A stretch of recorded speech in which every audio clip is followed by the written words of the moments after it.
नारायणगढ़ से हमारे विधायक रहे, क्योंकि रायपुर रानी पहले इन्हीं के हल्के में आता था। भाई रामकिशन गुर्जर हमारे कांग्रेस पार्टी के कार्यकारी अध्यक्ष, भाई सुरेश गुप्ता जी पूर्व में डिप्टी सीएम रहे, भाई चंद्रमोहन जी हरियाणा महिला कांग्रेस के अध्यक्ष, बहन सुधा भारद्वाज जी, बहन मनमीत कौर गिल जी पूर्व में मेयर रही, बहन उपेंद्र आलूवालिया जी, सुनील शर्मा जी जिला परिषद चेयरमैन, हमारे विधायक असम से जिनको भी आपने सुना, जमशेद सिंह गोगी जी, हमारे पूर्व विधायक रणधीर जी बीरा, हमारे पूर्व विधायक राजपाल जी गुखरी,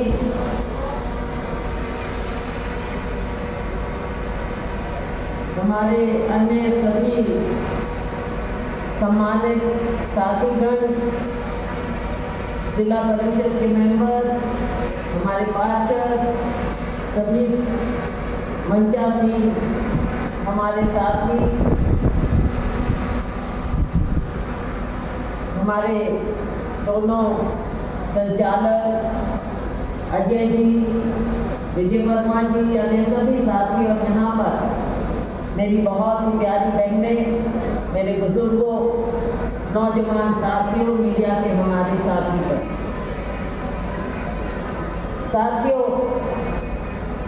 आजकल का माहौल क्या है? जब हम ये यात्रा लेकर निकले, हमने देखा कि देश के माहौल को पहचानते हुए हमारे नेता राहुल गांधी जी ने फैसला किया। पिछले साल राहुल गांधी जी ने 3,500 किलोमीटर देश को पैदल और चल करना, कन्याकुमारी से शुरू हुए श्रीनगर तक गए, अपने अम्बाला में से भी गुजर कर गए और आप में से बहुत से साथी और बहनें वहां पर पहुंचे थे।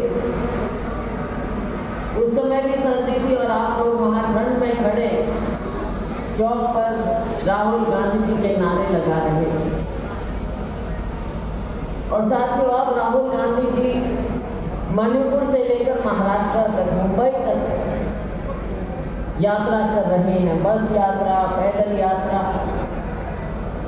और वो किसके लिए? वो कर रहे हैं आपको न्याय दिलाने के लिए, भारत जोड़ो न्याय यात्रा। क्योंकि चारों तरफ लोगों में आज यही पुकार है कि हमको न्याय चाहिए।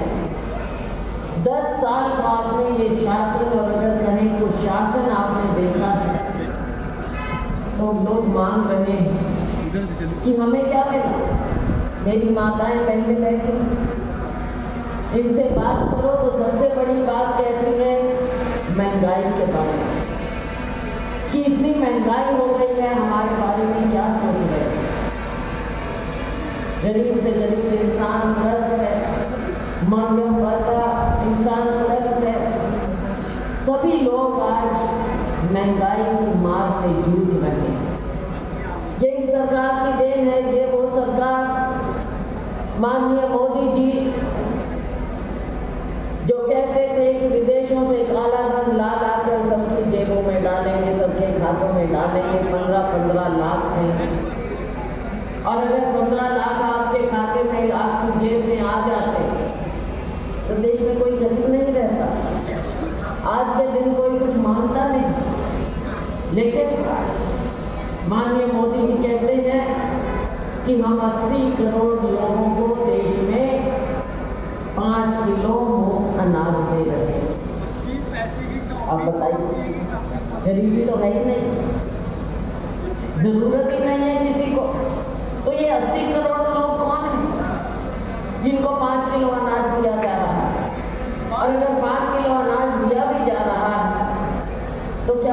कुछ उम्मीद छोड़ी है आपने? ये बातें हैं साथियों। एक मिनट भाई, बैठ जाओ, बैठ, बात में छोड़िए, बात बैठ। आजकल ये बातें। दूसरी बात, मेरे कितने नौजवान भाई यहाँ पर खड़े हैं, भाई हैं बहनें।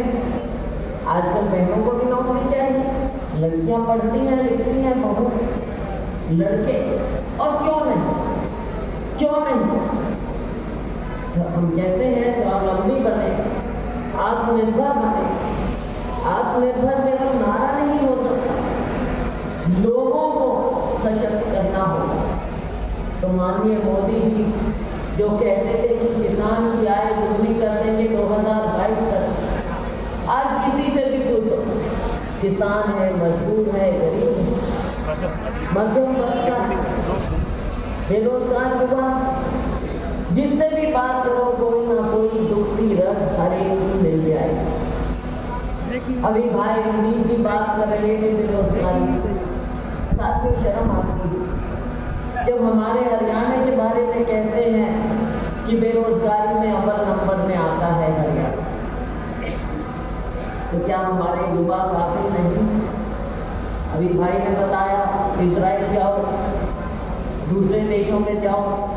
अरे दूसरे देशों में तो हमारे लड़के वैसे ही पलायन कर रहे हैं। जहाँ देखो आईलेट्स की दुकानें खुली हुई हैं, माँ बाप अपना छोटी छोटी जमीन गिरवी रख के, किला बेच के लाखों रुपया देते हैं। कबूतरबाजियां होती हैं कि विदेशों में चले जाए बच्चे, शायद वहाँ उनकी जिंदगी बेहतर हो जाए, क्योंकि यहाँ पर कोई उम्मीद आपने छोड़ी नहीं है। यहाँ पर तो कहते हैं ये रोजगार मिलेगा, कैसे मिलेगा? पकौड़े तल के, पकौड़े तलो और रोजगार खाओ। और साथ में ये बीजेपी की नीयत कभी ठीक नहीं।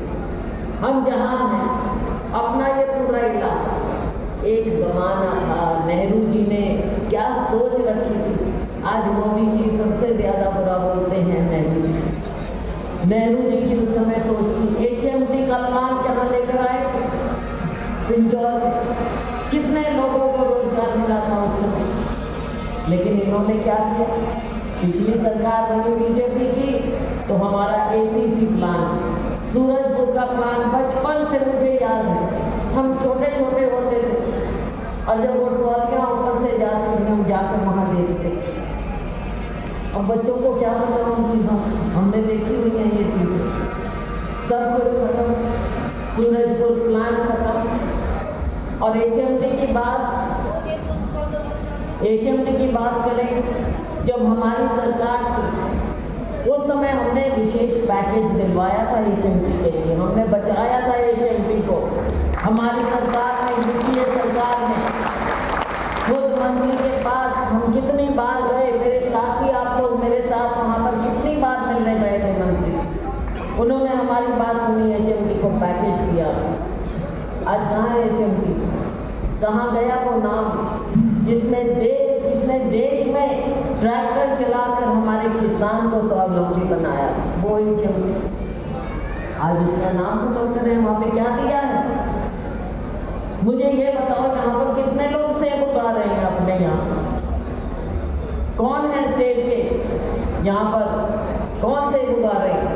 सेब की मंडी बनाई है HMT की जमीन में। इनकी सोच देखो, एक वहां पर और थोड़े दिन में देख लेना साथियों, किसी ना किसी निजी हाथ को बेच देंगे ये जमीन हमारी, कर देंगे इधर उधर। इतना बढ़िया, इतना काम हमारी सोच थी। हमने कहा कि बचा लो HMT को, बेशक डिफेंस वालों को दे दो, यहाँ पर टैंक बने बड़े बड़े, क्योंकि मैकेनिक है यहाँ पर हमारे पास।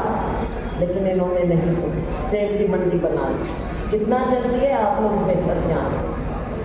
यहाँ के लोगों को रोजगार नहीं चाहिए क्या? हमारे बच्चों की इतनी अनदेखी। तो साथियों, सबसे बड़ा मुद्दा रोजगार का लेकर आज राहुल गांधी जा रहे जन जन के पास, महंगाई का मुद्दा। और आप मुझे बताइए, आज लोकतंत्र को इन्होंने खतरे में डाल दिया। ऐसे लगता है कि इनको आम लोगों से कुछ लेना चुनाव आता है, अब चुनाव आ रहा है, सबसे बड़ा मुद्दा क्या में गया है? राम मंदिर। मेरी बहनें यहाँ पर बैठी, मैं बहनों से खास तौर से पूछना चाहूँगी, भगवान राम का नाम आपको किसने लेना सिखाया? क्या भारतीय जनता पार्टी ने सिखाया है भगवान का नाम? हमारे पूर्वजों ने, हमारे माँ बाप ने, ये हमारी संस्कृति है। भगवान राम तो हमारे हैं, आपके हैं, मेरे हैं, इनके हैं, सबके, मेरे भाइयों के, सबके, मेरे सबके राम है। हर घर में, हर दिल में राम है। तो ये भाजपा और आरएसएस के राम कब से कैदी हो गए? कौन राम को कैदी कर सकता है? एक पॉलिटिकल पार्टी। राम तो कब से हैं और कब तक रहेंगे? सृष्टि ना भी रहे, राम रहेंगे। इनकी बातों में नहीं आना है, बातों में नहीं आना है। यहाँ के लिए हमारा पूरा प्रयास रहा, लेकिन इस सरकार ने इस एरिया को खत्म कर दिया। नशा बिल्कुल अच्छी बात नहीं, बहुत अच्छी मंजूरी थी।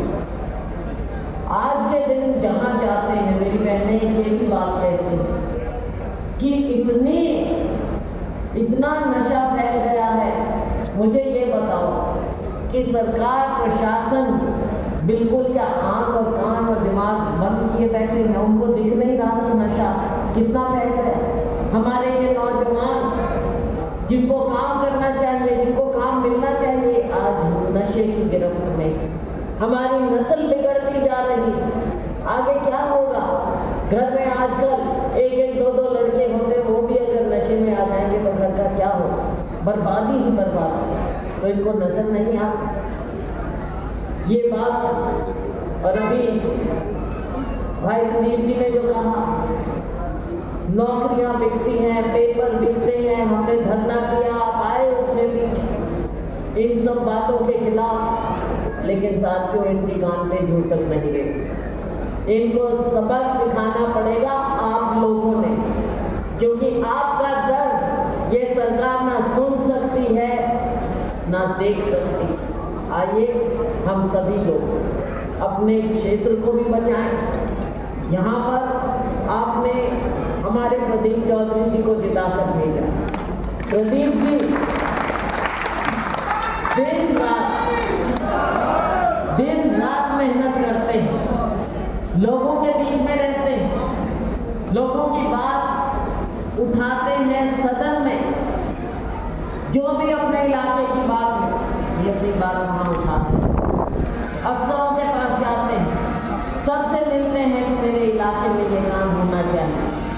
और साथियों, प्रदीप जी तो क्योंकि विपक्ष के हैं, लेकिन सच्चाई तो ये है कि जो इनके सत्ता पक्ष के भी एमएलए हैं, विधायक, वो सब रो रहे हैं। क्योंकि जब ये अलग से बात करते हैं आपस में, ये बताते हैं लॉबी में बैठ के सारे सत्ता पक्ष के लोग ज्यादा दुखी हैं कि जी हमारी कोई सुनता नहीं, कोई सुनवाई नहीं। आप विपक्ष में होकर शोर तो बजा सकते हो, धरने जुलूस लोगों के सामने सदन में बोल तो सकते हो, लेकिन सत्ता पक्ष के लोग इतने अपने आप को असहाय महसूस करते हैं। उनके जितने विधायक हैं सब रोते हैं कि हमारी तो कोई सुनवाई नहीं, ना अफसर सुनते ना सरकार सुनती। ऐसी सरकार, कोई काम होना नहीं, तरह तरह के वायदे करने।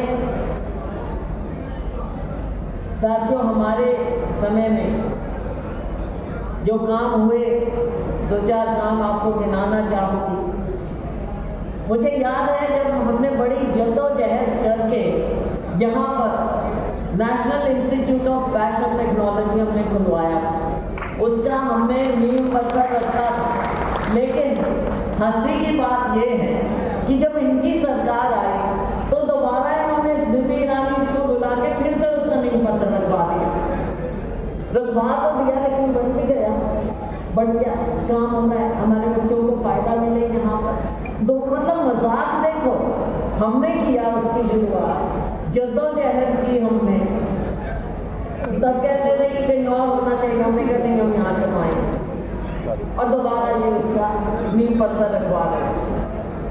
हमने यहाँ पर जीरकपुर परमाणु हाईवे जो बनवाया था, मुझे याद है जनरल थे उनकी मीटिंग हमने ली कि यहाँ पर रोज एक्सीडेंट होते हैं, जाम लगते हैं, तब 400 करोड़ रुपए का हमने ये हाईवे बनवाया था। मसाले से जाते हैं सब लोग पूरे बढ़िया ढंग से कर रहे।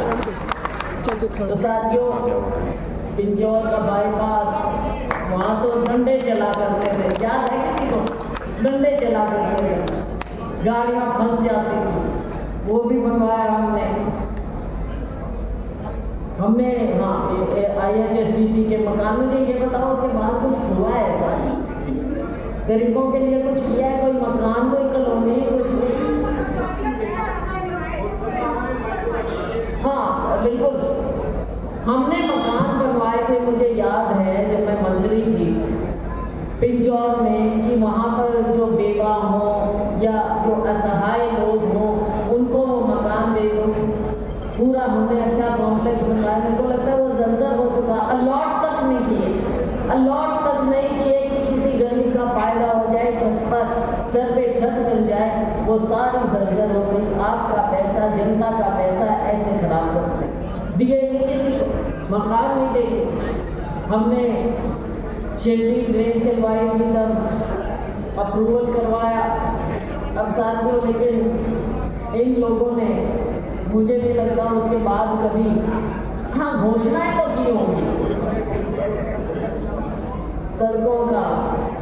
एक हमारे एक्स MLA होते थे, तो वो कहते थे कि भाई पता नहीं चल रहा कि सड़कों में गड्ढे हैं, अब गड्ढों में सड़क है। आज तो ये हाल हो गया कि गड्ढों में सड़क ढूंढनी पड़ती है कि यहाँ पे सड़क है, इतना बुरा हाल है। और अपने इस एरिया को साथियों, जब तक इनका मन लोगों के विकास में नहीं आएगा, लेकिन इनको विकास लोगों का नहीं चाहिए, केवल अपना विकास चाहिए। बस राम का नाम लो, वोट दो, काम की क्या जरूरत है आपको? कोई काम नहीं चाहिए आपको, कोई रोजगार नहीं चाहिए आपको, ठेकेदारी है,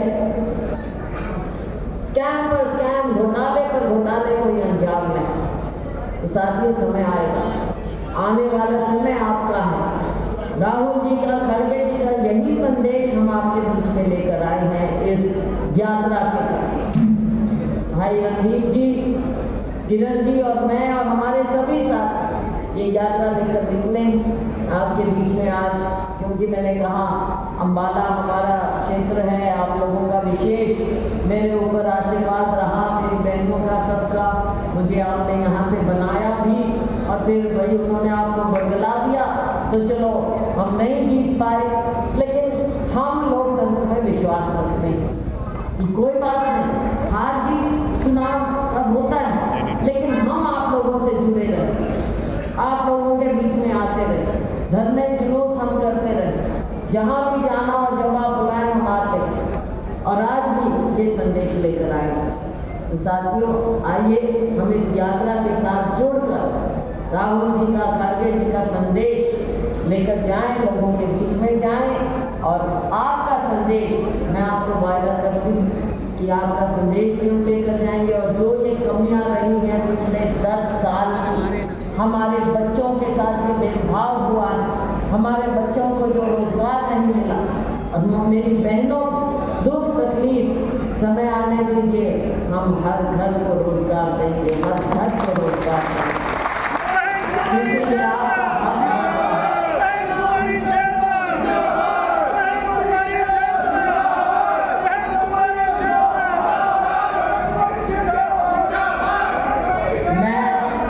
मेरे पास शब्द नहीं है, मैं दिल की गहराइयों से आपका धन्यवाद करती हूँ। सर्दी का मौसम है, लेकिन उसके बावजूद